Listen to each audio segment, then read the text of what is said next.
conscious effort sometimes, like by the minute, to realize what you are doing for your partner before you are doing for yourself. Are you making sure that you're getting your shit done and doing what you need to do? And then with whatever you have left, taking care of your partner. You're not a mother, you're not a mentor, you're not a martyr. It's not your job. Did you catch that? Whatever you have left. Don't ever put anyone above yourself, ever. That's how these women operate. I guess I am too much Little House on the Prairie. I mean, I'm not that old that I can remember when we used to put others ahead of ourselves. We used to do that. All this other stuff was called being selfish. And in this day and age, and several generations back, I guess, we've been taught that if you don't put yourself first, then like the whole world's going to crumble. And that if you don't love yourself first, you can't love anybody else. And some of you were probably taught that.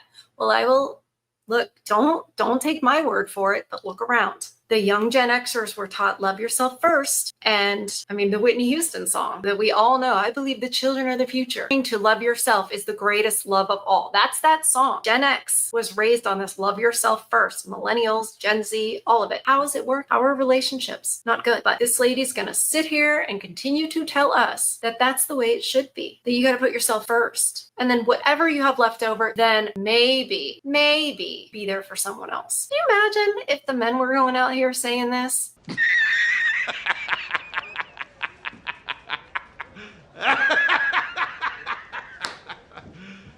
You serious? Mental point of origin isn't think of yourself first, bro. No, that's not what it is. It's not Tony Robbins. It's not put yourself first. It is you have to become the first thought that comes into your head. That's what mental point of origin is, right? It is literally your mental point of origin. Where do you begin your thought process about what it is that you like? I put it in terms of like decision making, but it can be anything else. It's easier to understand in the terms of decision making. So you're faced with a decision. What's the first thing you think of? Oh, how's my mom going to think about this? What's my girlfriend going to think about this? What's my wife going to think about this? I got a prospect, got a new job, but I'm afraid I might not want to take it because it would mean I'd have to uproot the family and we'd have to move to another state or whatever. And what about my wife's career? What about my wife's family? What about my, it's everyone except for himself.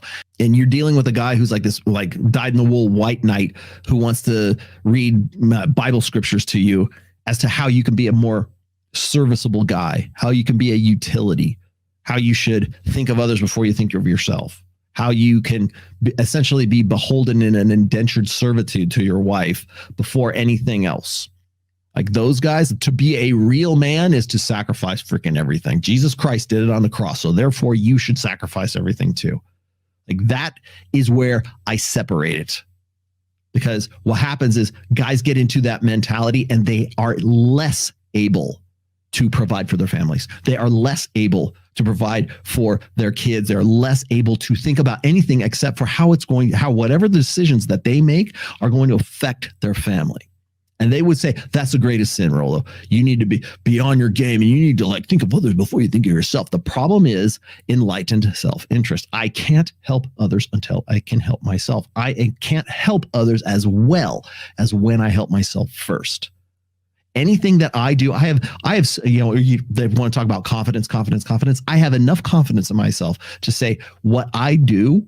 And even if it's a mistake, but what I do I'm going to try to make the best decisions I possibly can for myself because I'm the first thing that I think of when it comes to making those decisions. So when I'm faced with those decisions, I have the confidence at least to say, whatever I do, I'm going to make sure that eventually down the line, it's going to benefit my family, my friends, whoever else I think is worth benefiting. In fact, you are in a better position to make those assessments with that frame of mind, with that mental point of origin. So it's not just, hey, make yourself first, make yourself number one. That's not it. You literally have to be the first thought. It has to be second nature. It's not selfishness. It's not self-importance, although you should be self-important, but that's not really even what it's all based about. It's about you are the first thing that jumps into your head. And the decisions that you make according to mental point of origin, are going to benefit other people.